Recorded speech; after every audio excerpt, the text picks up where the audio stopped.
దేవుని మాటలు విందాం, ఆయన మీద ఆధారపడదాం, ఆయన వైపు చూద్దాం, ఆయనకు సమయాన్ని మనం కేటాయిద్దాం.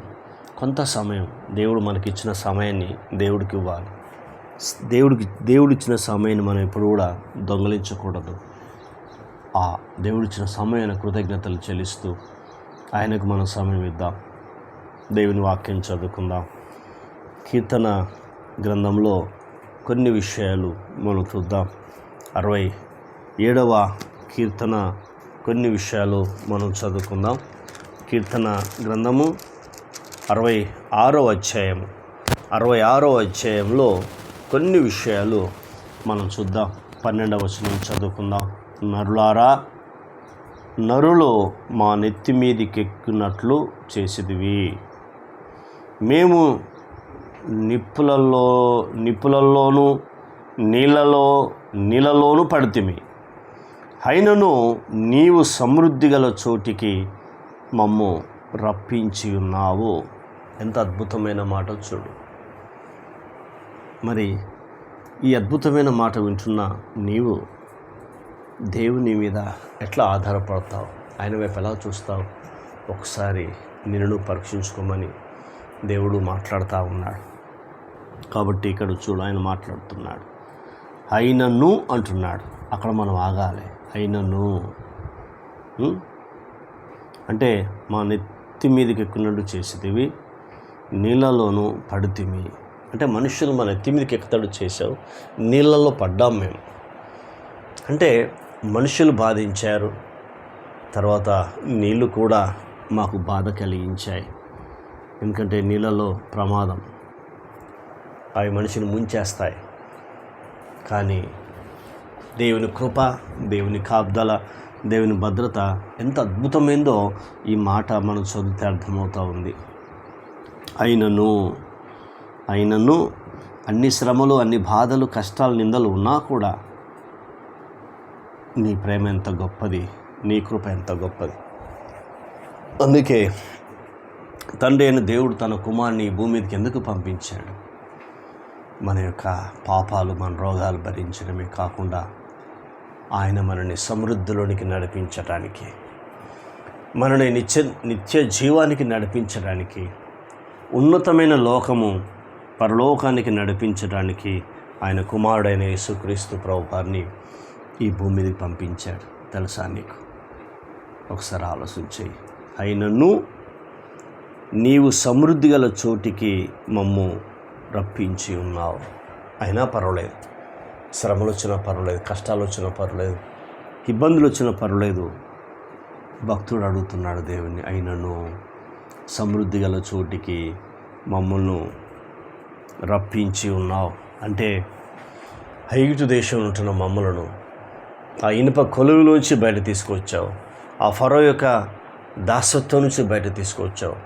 ఆడ కన్నీరు, వేదన, బాధ, కష్టాలు తప్ప ఏమీ లేవు. నీవు పాలు తేనెలు ప్రవహించి దేశానికి తీసుకొచ్చావు. కట్టని ఇల్లు, నాటని తోటలు, త్రవ్వని బావులు, వాటిని అనుభవించడానికి నీవు మాకు అవకాశం ఇచ్చావు. అంత అద్భుతమైన దేవుడవని ప్రజలు దేవుని స్తుతిస్తున్నారు. నీవు స్తుతిస్తున్నావా? అందుకే ఇశ్రాయేలు ప్రజలు దేవుడు అంటే అంత ఇష్టం. కాబట్టి దేవుని అడుగుతున్నారు, ప్రభువా మాకు పాలు తేనెలు ప్రవహించే దేశం ఇచ్చావు, విశాలమైన దేశం ఇచ్చావు అని దేవుని అడుగుతున్నారు. మరి నీవు అన్ని జనుల నుంచి వచ్చిన నీవు, నేను ఒక్కసారి ఈ భయంకరమైన సమస్యలు, బాధలు, కష్టాల నుంచి, ఈ లోకమైన ఐగుప్తులోంచి ఆయన సంఘములోనికి, ఆయన నీతిగల సంఘము, పరిశుద్ధ గల సంఘంలోనికి ప్రభు మనం నడిపించాడు.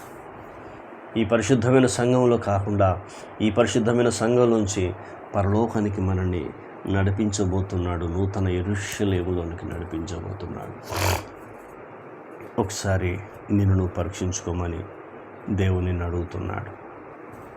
ఒకసారి నువ్వు ఆలోచన చేయి. ఒకసారి నీ మట్టుకు నువ్వు ఆలోచన చేయి. కాబట్టి ఇవన్నీ చివరి దినాలు, అంత్య దినాలు.